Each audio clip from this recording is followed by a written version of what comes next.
Welcome to Dr. Donald J. Wheeler's Understanding Statistical Process Control seminar. This video is an excerpt from class number 1149 held in September 2021. As part of this class, references are made to various books by Dr. Wheeler. Students are encouraged to have these books on hand when going through this video course.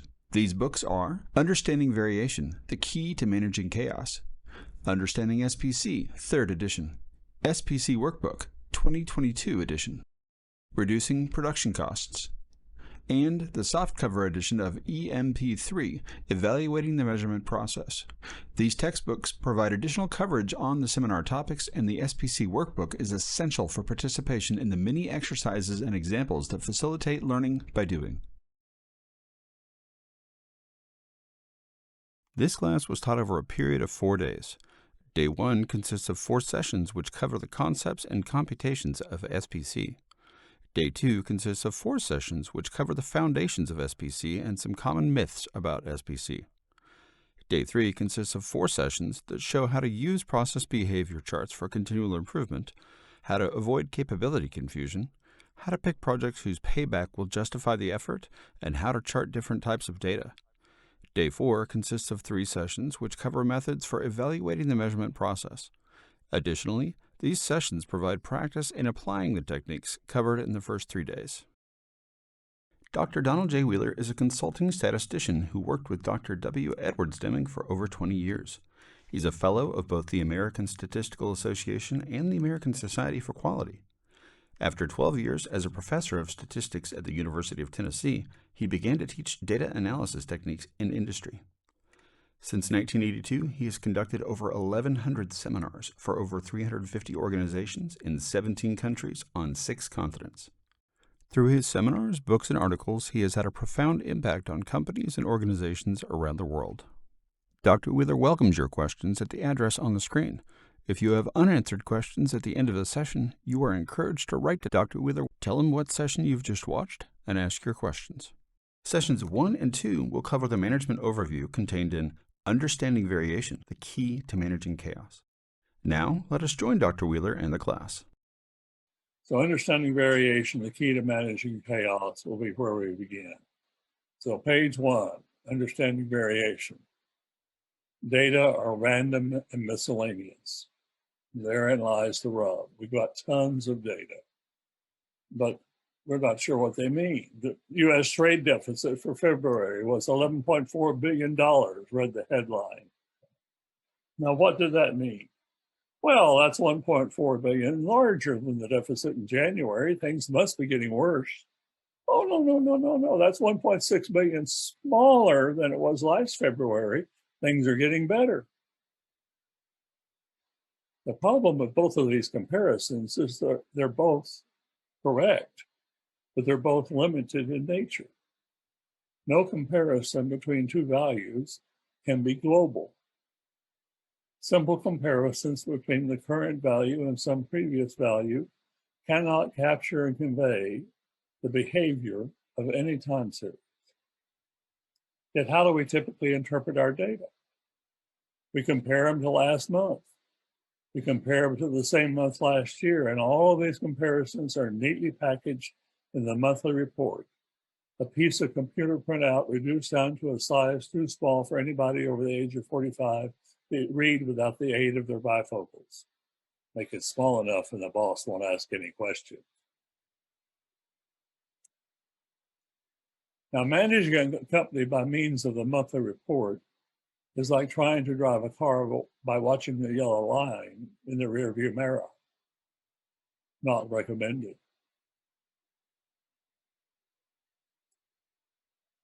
And when it comes to sports, how do we treat our data?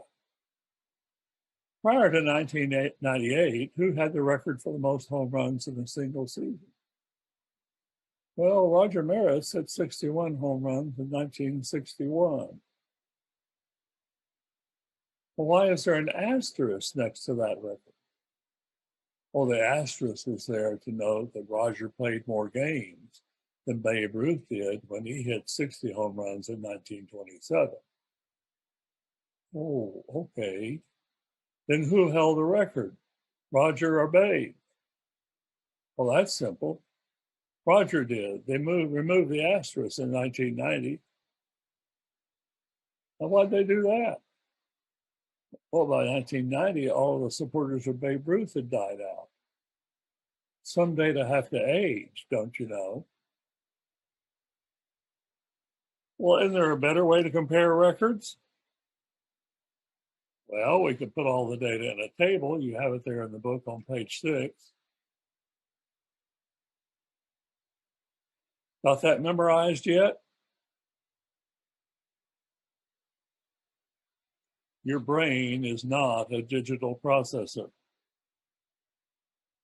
We do not readily absorb tables of numbers.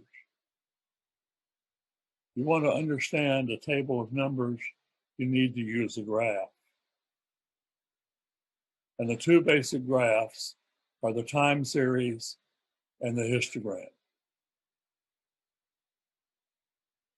Page 7 and 8. In this case, I like the histogram because it shows at a glance that Babe Ruth's 60 home runs was the high point of a consistently good career. And any way you look at it, Roger Maris's 61 was a bit of an exception, wasn't it?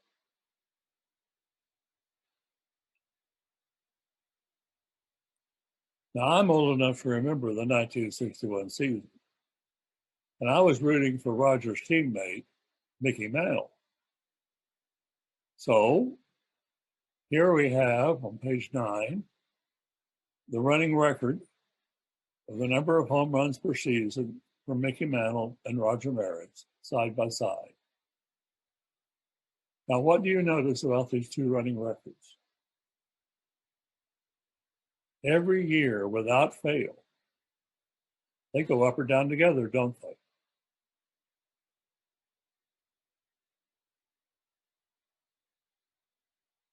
Everybody hit a lot of home runs in 1961. It was not a good year for pitchers. And Roger won the race. Now, whether or not you care anything about baseball or sports, what have I done here? I've taken an isolated number, and by putting it in a couple of graphs, I have placed that number in context. And by placing it in context, I have made it more comprehensible. And that is the first principle for understanding data on page 13. No data have meaning apart from their context. Context informs our interpretation of the data. It informs the way we analyze the data. It is the foundation for understanding our data. Now, on page 12 and 13 are a couple of principles given to us by Walter Shewhart. Walter Shewhart was a physicist who worked for Western Electric and later for Bell Labs when that was formed. And he is the man who invented the technique we're going to be studying. And in his first book, he had a couple of rules for presenting data. The first of these rules is data should always be presented in such a way that preserves the evidence in the data for all the predictions that might be made from the data. You see, the purpose of collecting and using data in our jobs is in order to make predictions. And Shewhart is focused on how do we do that. The second rule, whenever an average, whenever a range, whenever a histogram is used to summarize the data, the summary should not mislead the user into taking any action the user would not take if the data were presented as a time series. See, most of what we teach you in your stat class averages, ranges, histograms, standard deviations, and the like, completely ignore the time order sequence of the data. But there's important information contained in the time order sequence of your data. And Shewhart says we're going to use the time series as our basic graph. Occasionally we will supplement that with a histogram. And with the time series and a histogram, you've got your two basic graphs. You're going to see most of what's going on in the data.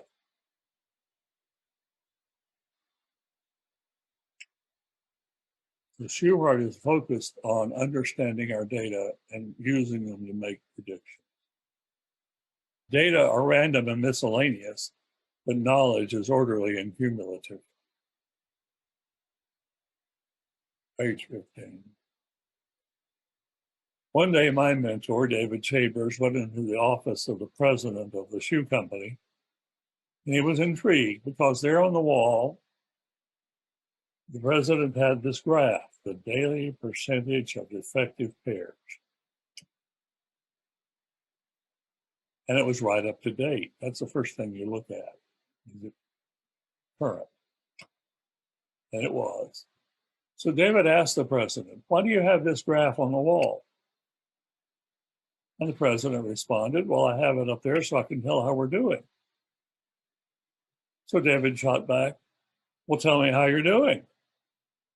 No one had had the audacity to ask the president that. So the president kind of stopped for a minute, looked at it.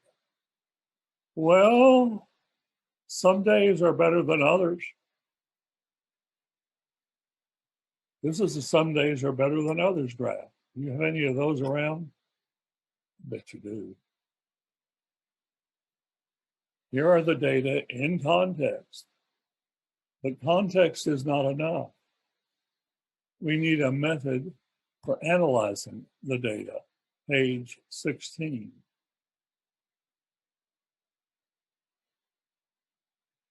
You need the context, but you also need a method of analysis.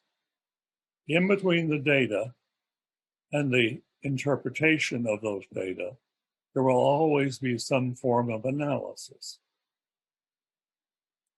Now, that analysis might be something as simple as the specification value approach.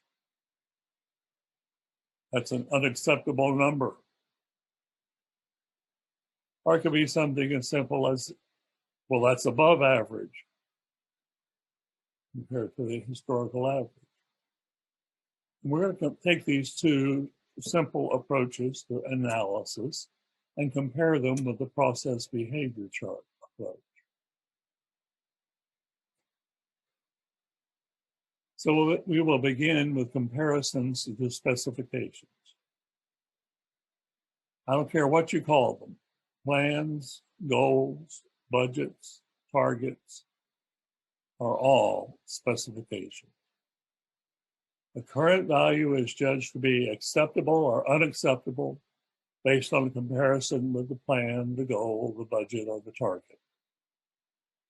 The whole concept comes right out of manufacturing. And the inevitable outcome is a binary world view. You're always either doing okay or else you are in trouble. Now, as long as you're doing okay, sit back and relax, don't worry, be happy. Let things take care of themselves. But when you get to be in trouble, don't just sit there stupid, do something. So you're continually experiencing alternating periods of benign neglect and intense panic. Sound familiar? This on again, off again approach is the complete antithesis of continual improvement.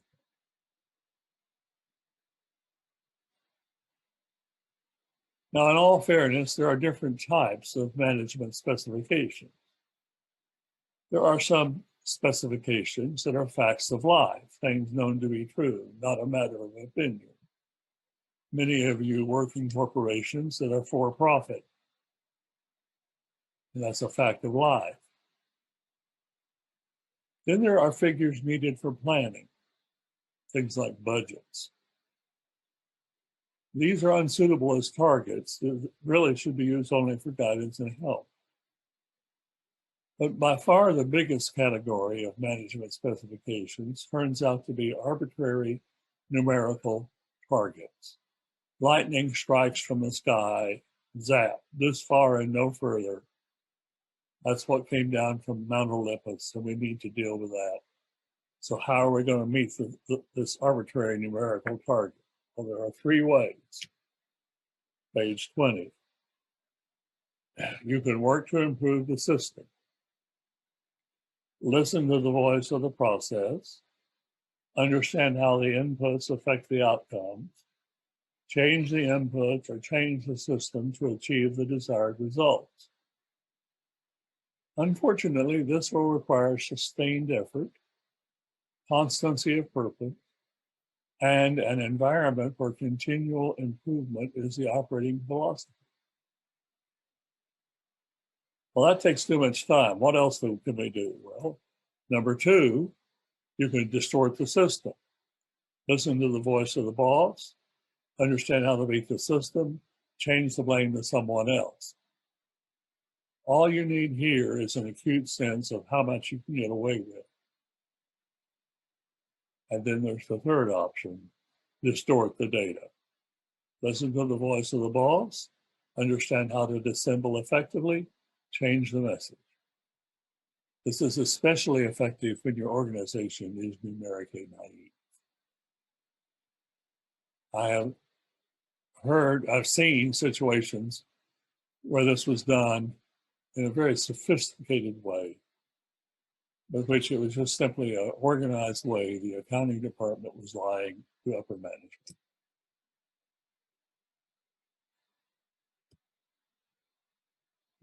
You see, the specification approach does not provide any insight into how the process works. Specifications are at best the voice of the customer. They should never be confused with the voice of the process. Comparing values to specifications will not lead to the improvement of the process. But when a current value is compared with an arbitrary numerical target, then the binary worldview, which is a consequence of the specification approach, will kick in and create a temptation to make the data look favorable. So specifications will tell you where you are, as in you are in trouble. But it will not tell you how you got to be in trouble, nor will it tell you how to get out of trouble. The specification approach may be useful with facts of life. It may be useful with figures needed for planning. But when we start using it with arbitrary numerical targets, it's just a game.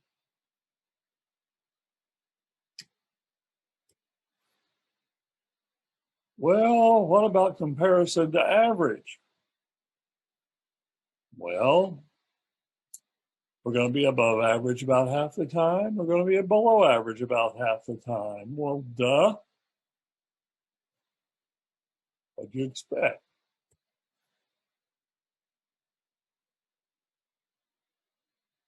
You see, both of these traditional approaches to interpreting data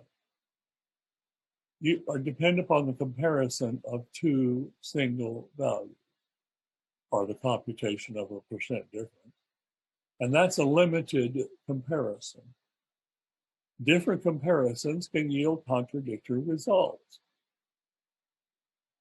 The comparison of a value with an arbitrary numerical target may allow somebody to assign blame, but it does nothing to remedy the situation. Comparisons with average values let you feel good half the time, but they make you feel bad half the time. So take a Prozac and wait till next month, maybe the numbers will get better.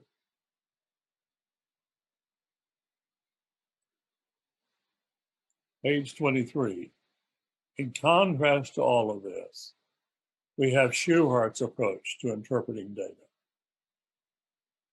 When we analyze our data, we want to know if a change has occurred in our process. But you see, the numbers can change even when the process remains unchanged. So, are the numbers changing because the process is changing?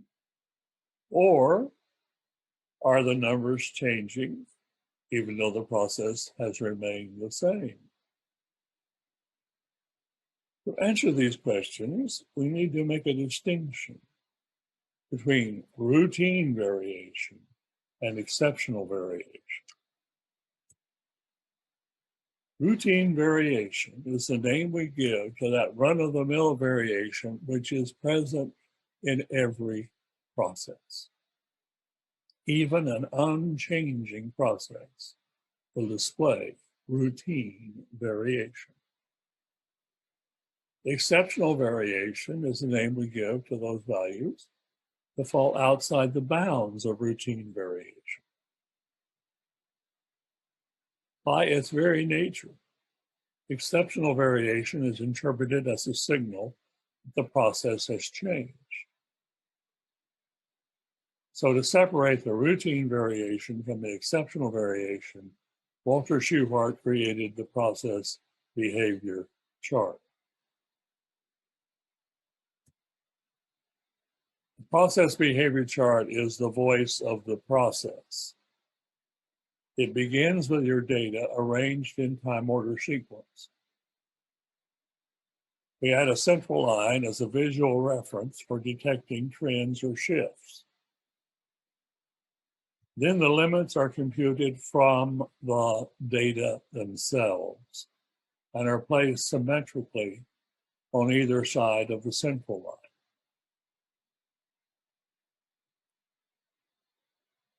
When I say that, I'm reminded of the first time they put a chart together at a meeting at the hospital at Wright-Patterson Air Force Base. And they explained that the lines here represented the voice of the process. This was just the routine variation. And then they asked if there were any questions. And the four-star general in the front row had a question. Who authorized those limits?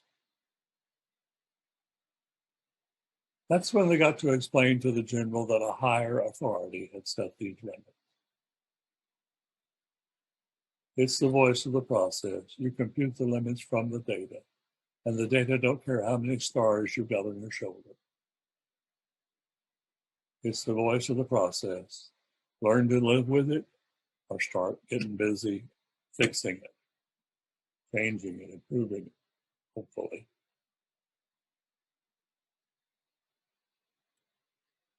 The limits on a process behavior chart are calculated in such a way and placed at that location where they will filter out virtually all of the routine variation. Therefore, any points that fall outside these limits can be interpreted as signals of exceptional variation. Any points that fall out, by separating the routine variation from the exceptional variation, the process behavior chart allows us to determine when a change has occurred in our process. And detecting changes in our process is the reason that you analyze your data in the first place.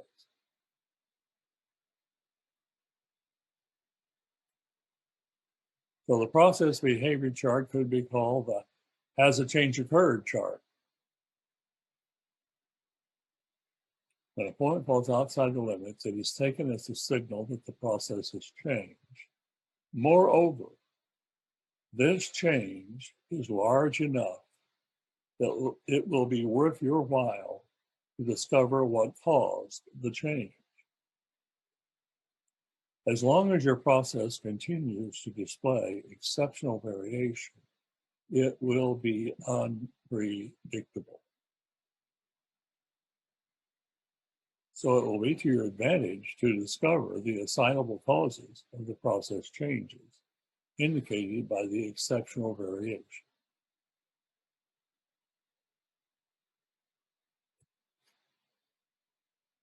So another name for the process behavior chart could be a when to fix it chart. But when a process behavior chart shows nothing but routine variation, it gives you a basis for making predictions. With nothing but routine variation, your process is going to look like it's unchanging and predictable. When this happens, the past can be used as a reasonable guide to the future. A process that has been predictable in the past is likely to continue to operate predictably or be operated predictably in the future.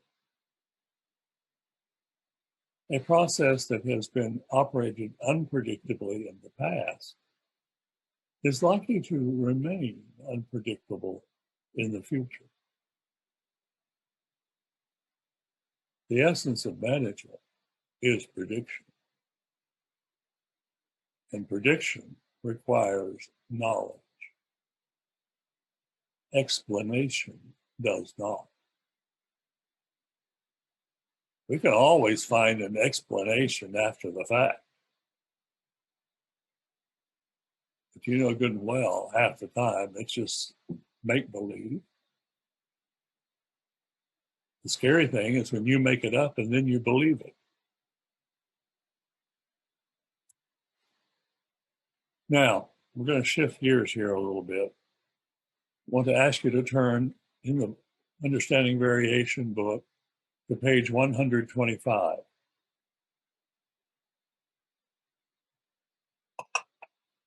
It's helpful to make a distinction between three different types of action. Because when we say take action, that means different things to different people. So, specifications, plans, goals, budgets, targets are for taking action on the process outcomes. To separate the acceptable outcomes from the unacceptable outcomes after the fact. The voice of the customer.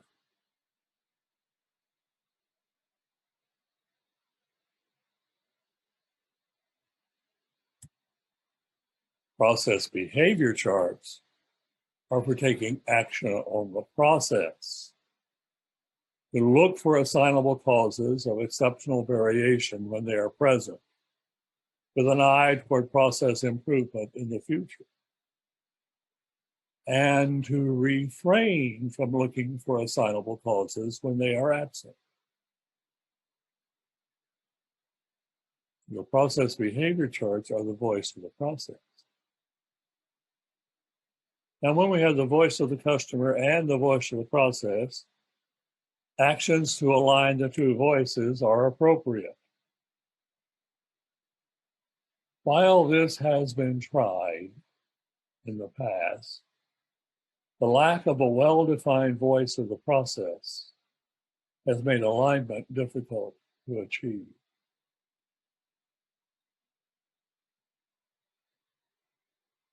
You can't steer the car when the suspension is out of whack. You try to, but it goes one way and then it goes the other way. An unpredictable process means that you're not in control of the process. You're not being able to hold it steady. And that is very frustrating when you try to get the voice of the process aligned with the voice of the customer. So let's characterize predictable and unpredictable processes. Page 126. When a process is operated predictably, yesterday, today, and tomorrow, it's going to look the same. The variation in the process outcomes will be essentially the same day after day, week after week, month after month. When a process is operated predictably, we can find natural process limits that bracket virtually all of the routine process variation. These limits may be considered to be the voice of the process. They define what a process is going to produce. Now, if the voice of the process is not properly aligned with the voice of the customer, some fraction of the process outcomes will be non-conforming. While the observed fraction non-conforming may vary from day to day, the basic level of non-conformity will persist from month to month. So when a process is operated predictably, all of the process outcomes are the result of the common causes of routine variation. The same routine variation that gave you the good product is also giving you the bad product. And in this situation, seeking a special explanation for the existence of the unacceptable outcomes will be a waste of time. Why do we have all this bad stuff? Because the voice of the process is not properly aligned with the voice of the customer.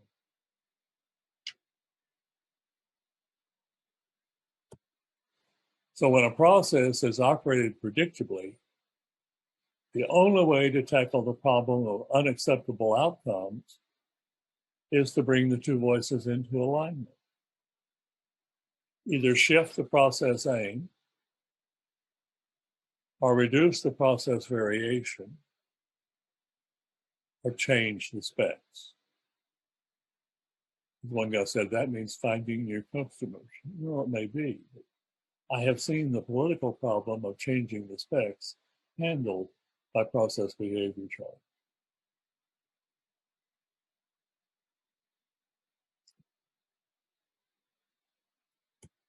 So when a process is operated predictably, the outcomes will vary within the natural process limits without regard to the specifications.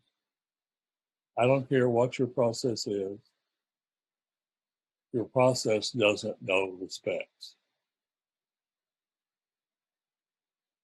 You can shout it from the top of the highest mountain.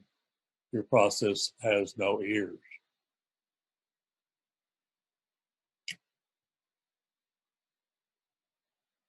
But what happens if you're not operating your process predictably?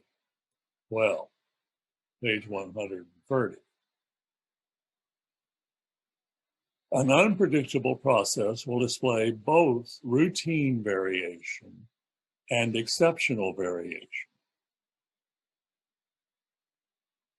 By definition, the exceptional variation, which is due to assignable causes, will dominate the routine variation due to common causes.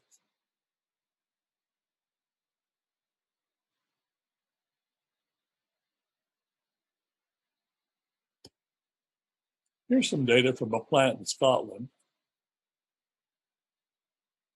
There are 32 examples in this book. They're all real. I've had to change the names in a few cases to keep me out of trouble. But the data, the stories are all real stories. Well, these data came from a plant in Scotland. You got Monday, you got Tuesday, you got Wednesday. You want to be there on Thursday and Friday? Might be good days to call in sick. I used up all my sick days, so I called in dead. So don't blame me, I wasn't there.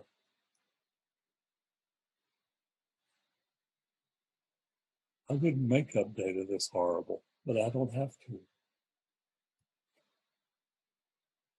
When a process is unpredictable, the process behavior chart will detect the presence of assignable causes. A point outside the limits is evidence of an assignable cause. Each and every such signal on a process behavior chart represents an opportunity to learn more about your process. And this idea goes all the way back to Aristotle. Aristotle taught us the time to discover the causes that affect your system is to look at those points where the system changes.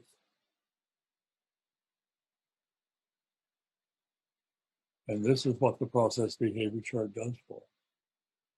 It gives you a way to say a change has occurred. Find out why. There's something we can learn here. The process behavior chart is constructed so it will be economical to spend the time to identify the assignable causes associated with points outside the limits. The process is different, and it is different enough that it will be worthwhile to find out why. It's simple. It really is this simple.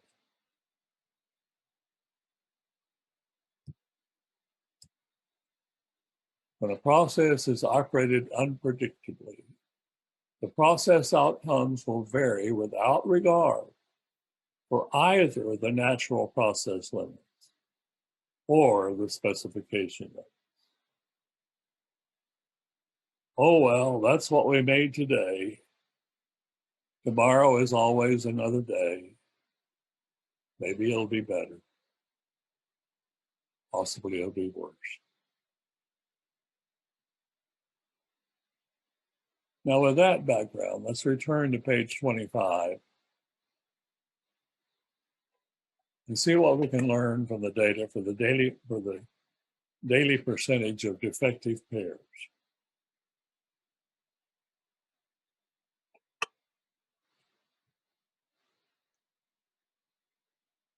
No points fall outside the limits shown.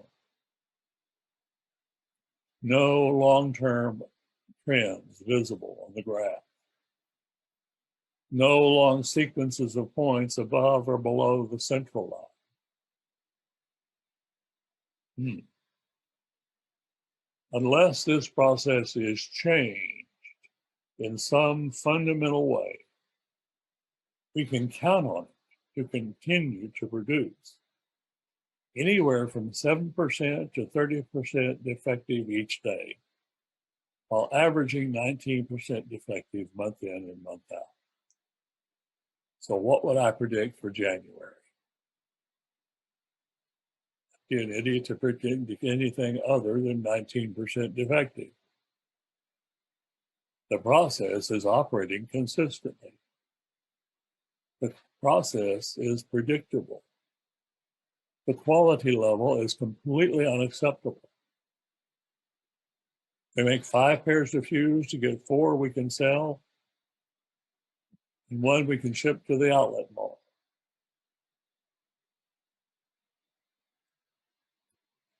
So what about the president's interpretation of these data? 37 days were worse than average, 30 days were better than average, and that's about right. But the process behavior chart shows no evidence of any changes during the past 67 days. While some days appeared to be better than others, both the good days and the bad days came from the same process.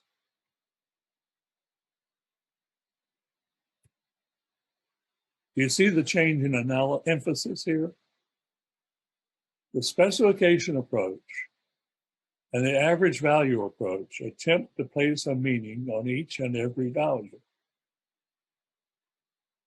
In contrast to this, the process behavior chart describes the behavior of the underlying process and gives us a basis for predicting what may be expected in the future.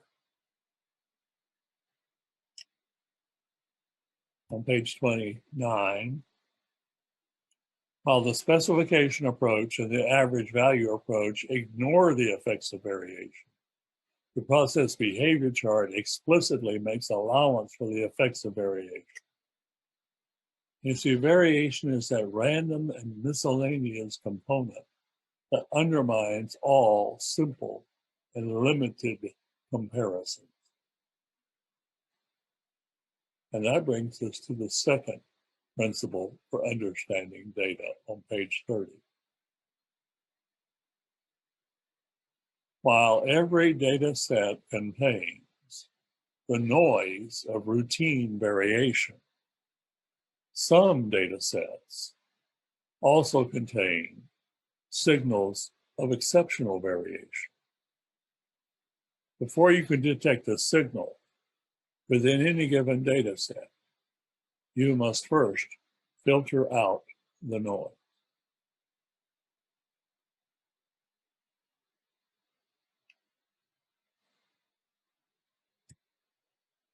The process behavior chart filters out the noise of routine variation by the construction of the limits. Signals of exceptional variation are indicated by points which fall outside the limits or by recurring patterns of variation within the limits. This distinction between the signals of exceptional variation and the noise of routine variation is the foundation of every meaningful analysis of data.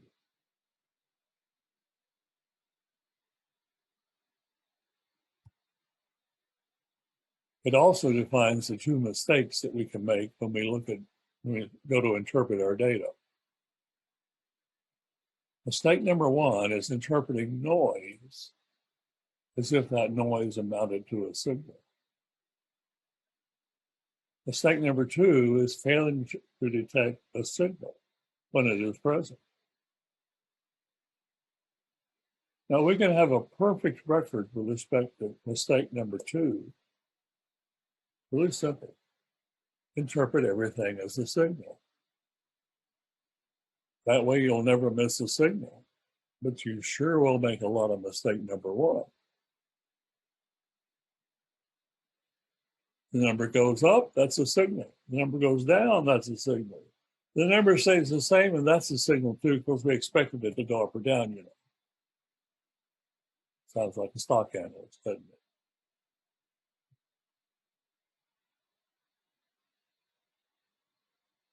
The trick is to filter out the noise so you can detect the real signals.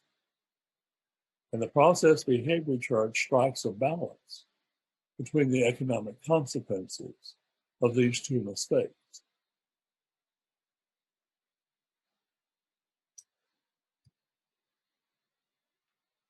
Well, data are random and miscellaneous. Knowledge is orderly and cumulative. And the purpose of analysis is insight. You're not going to analyze the data for fun. You analyze the data to gain insight. So,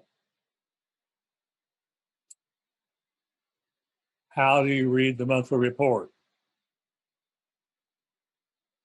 What do you look for? How does your manager decide what question to ask?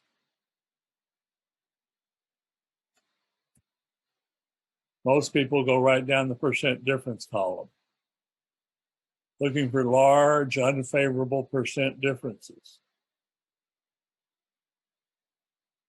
First-time approvals for Department 12 are down 23%. In-process inventory for Department 17 is up 42%. On-time closing of accounts in Department 6 is down 22%. Now that we have our three contestants, the meeting today will begin with a discussion of the problems of in-process inventory in Department 17. Music to your ears if you're not in Department 17. So there you spread out and start looking at all the rest of the numbers in that row. The July value of 28 is an all-time high, bad. 42% above plan, bad. 12% above last July, bad. Year to date is 10% above plan, bad. 6% above last year, bad. All the bad numbers line up in a row. You just won the jackpot. You get to write a report. What are you going to say in that report? We had 28 in July because. And you're going to come up with some explanation. But does the value of 28 represent a signal? How would you know?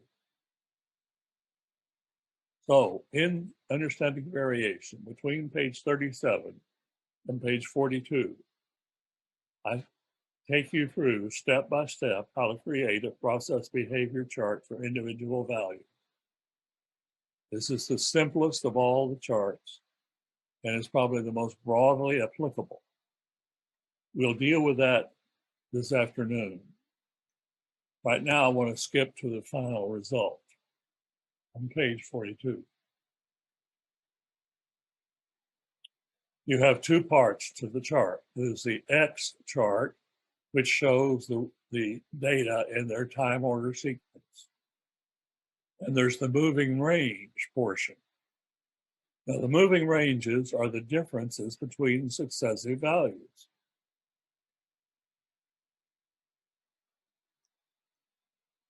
And the moving ranges are used as the means of calculating the limits. And they have an upper limit as well. We'll talk about what that tells us as we go on. So we have the in-process data here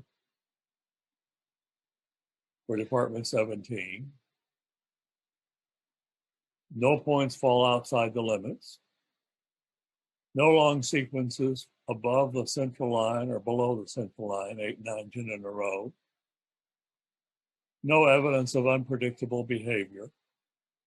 We have to conclude this process is operating as consistently as possible.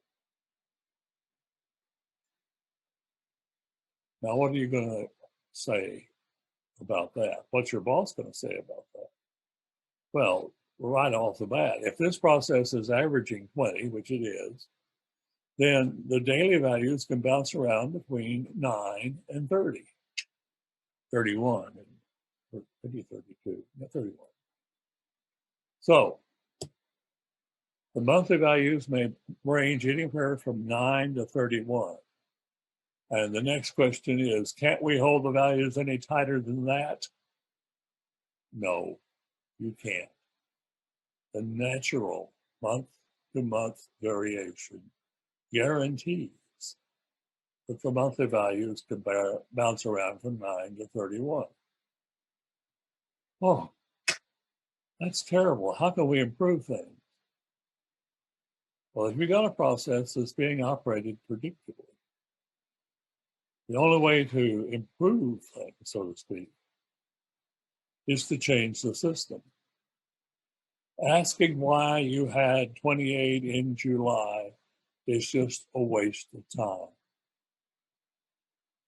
You had 28 in July because you're going to be above 20 half the time. It's just routine variation, signifying nothing. Well, we can find an explanation for that. Yep. And your explanation for why you had 28 in July will have one unavoidable consequence. It will lower the corporate IQ. Because as soon as you have an explanation for why you had 28 in July, somebody's going to believe it. And the sad thing is when you believe it yourself.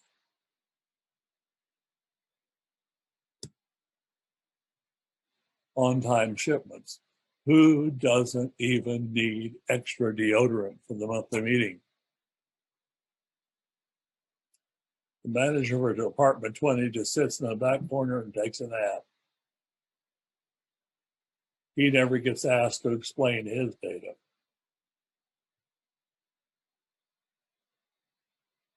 Nothing to get excited about here. Or is there? How would you know?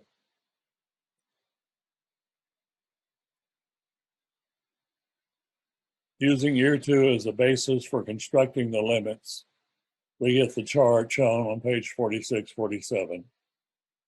We have 6 individual values and 1 range outside the limits.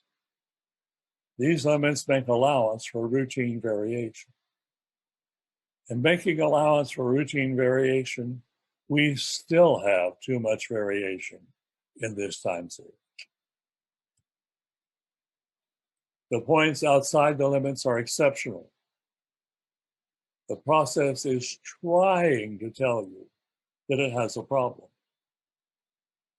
You may have already missed 3 opportunities to improve the process. How many more opportunities are you going to miss? If you concentrate on the percent differences, you're unlikely to ever be aware of this problem until you wake up one morning and find that you have lost a large account due to late delivery. Process behavior charts are the way to listen to your process. They allow you to detect signals you would otherwise miss.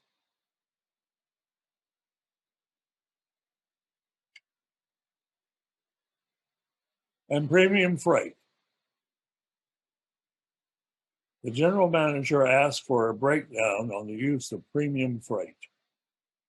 This was a large assembly operation, so materials were shipped in. They had several thousand shipments each month, and they're using a lot of premium freight.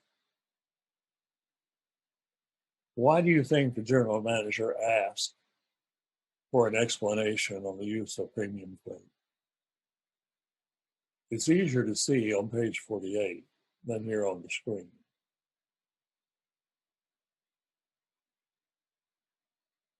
What happened the last 3 months?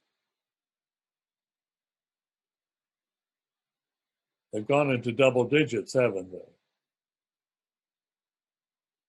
When you go past the power of 10, the numbers physically get bigger, and that always looks like a signal, whether it is or not. In this case, it is.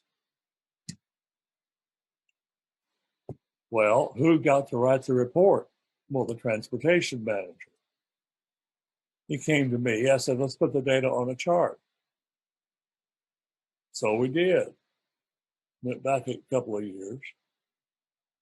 And it just took 1 year. 1 year is a convenient length of time. 2 years is better if you got it. But we started with year 1, and I just, wait, time out. What happened in May of year 1? Because clearly something changed.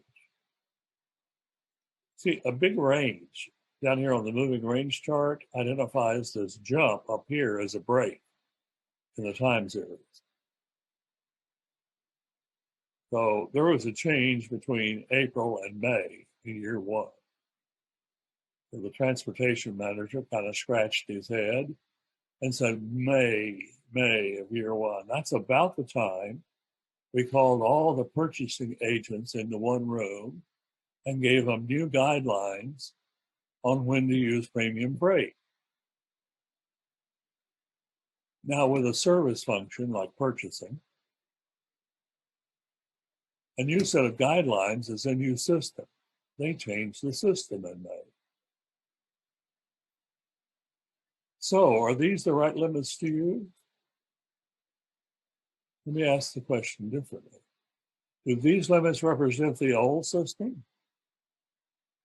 No. Do they represent the new system? No. When you have a definite and known change in the process, you have to respect that piece of information. That's part of the context. So in this case, I throw out the first 4 data points, the first 4 moving ranges, and recompute the limits to characterize the new system following the new set of guidelines.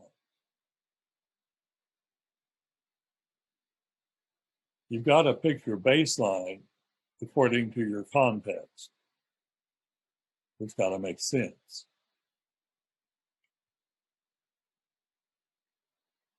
Well, how'd they do? Page 52. Well, October of year 2, if that point had been anywhere above the average, we would have had 8 in a row above the average, which in and of itself is considered a signal. But by the time we got there, they're outside the limits. But I think this, you don't just interpret the point outside the limits. You go back to the last time you crossed the central line. And that's the run in which things may have changed. This gives you a broader horizon. The way I interpret this, you've got an assembly operation and they're screaming for parts. And you don't ship the parts, you don't get the parts in, then you shut down the assembly operation. And that's not a good deal. And so we start seeing management by exception and people ignoring the guidelines and get the parts, get the parts, get the parts, pressure from the production side to the supply side. And then in May of year 3, there was another change, wasn't there? To the big range, jump.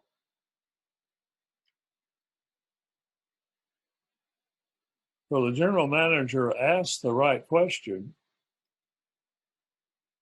but he should have been asking the question 10 months earlier.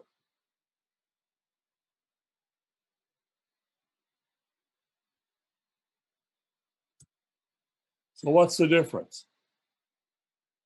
In-process inventories, manager assumed that large percent differences must represent signals. No signals were present. Mistake 1 was made by the manager. He wasted time. He wasted resources. He wasted emotional energy asking people to explain noise. On-time shipments. Manager ignored small percent differences. Signals were missed. Mistake 2 was made by the manager. The opportunity for improvement was missed. And premium freight. The process behavior chart was used retroactively. Traditional analyses had missed the signals which were clearly shown by the chart. The general manager finally asked the right question only after the problem got too big to ignore.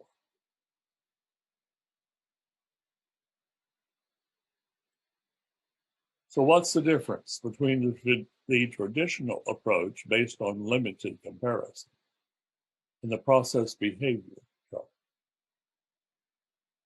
Just the difference between superstition and knowledge. Process behavior charts are the beginning of knowledge because they help you to ask the right question. Nothing else even comes close.